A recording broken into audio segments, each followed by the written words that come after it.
Halo, selamat datang di channel saya. Pada kesempatan kali ini saya akan memaparkan salah satu kerajaan Hindu-Buddha, yaitu Kerajaan Majapahit. Simak penjelasannya ya. Asal-usul Kerajaan Majapahit. Kerajaan Majapahit didirikan oleh Raden Wijaya pada tahun 1293 Masehi. Raden Wijaya adalah seorang bangsawan Jawa yang melarikan diri dari Kerajaan Singhasari, yang saat itu diperintah oleh Kertanegara. Dia berhasil mengumpulkan pasukan dan mengalahkan Kertanegara.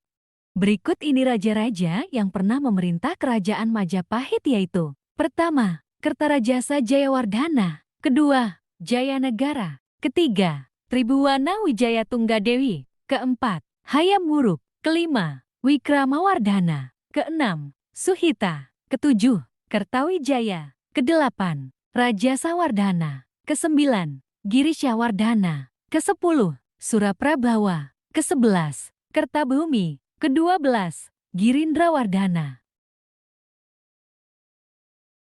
Kerajaan Majapahit mencapai puncak kejayaannya di bawah pemerintahan Hayam Wuruk pada tahun 1350 hingga 1389 Masehi dan patihnya, Gajah Mada. Selama masa ini, Majapahit memperluas wilayahnya meliputi sebagian besar wilayah Indonesia modern, serta wilayah-wilayah di luar Nusantara. Pemerintahan Kerajaan Majapahit diperintah oleh seorang raja yang disebut Ratu Hino. Raja berada di puncak hierarki sosial dan politik. Di bawahnya terdapat para bangsawan dan penguasa wilayah yang disebut Bre, serta pejabat-pejabat pemerintahan seperti patih dan para pengawal istana. Meskipun mencapai kejayaan pada masa pemerintahan Hayam Wuruk, Kerajaan Majapahit mengalami kemunduran pada abad ke-15 Masehi. Pada pertengahan abad ke-15, kerajaan tersebut mulai melemah akibat konflik internal, serangan dari luar, dan penurunan kekuasaan. Budaya dan agama. Majapahit merupakan kerajaan yang multikultural dengan pengaruh Hindu-Buddha yang kuat. Pada masa kejayaannya, Majapahit menjadi pusat kebudayaan dan keagamaan di wilayah Nusantara. Seni dan arsitektur Majapahit menggabungkan unsur-unsur Hindu-Buddha dengan ciri khas lokal Jawa.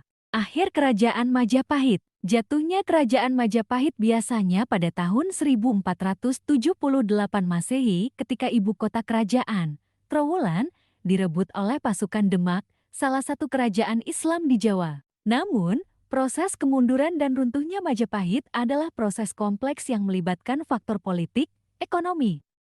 Peninggalan Kerajaan Majapahit. Pertama, Candi. Majapahit meninggalkan berbagai kompleks candi yang menjadi bukti kejayaan arsitektur dan keagamaan pada masa itu. Beberapa contoh candi yang terkenal adalah Candi Penataran, Candi Jawi, dan Candi Sukuh.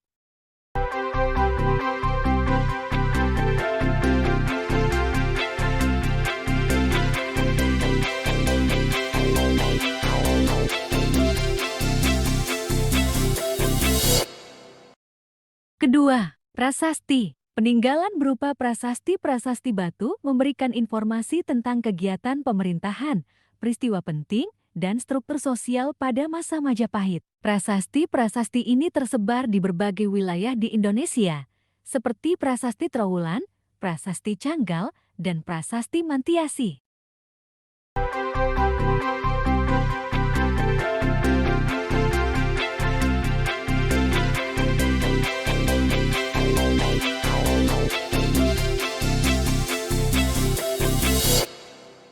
Ketiga, artefak seni. Majapahit dikenal akan kekayaan seni dan kerajinan tangan, termasuk ukiran, patung, dan barang-barang perunggu. Artefak seni ini mencerminkan keindahan dan kecanggihan seni rupa pada masa itu, seperti patung-patung dalam gaya Majapahit yang khas.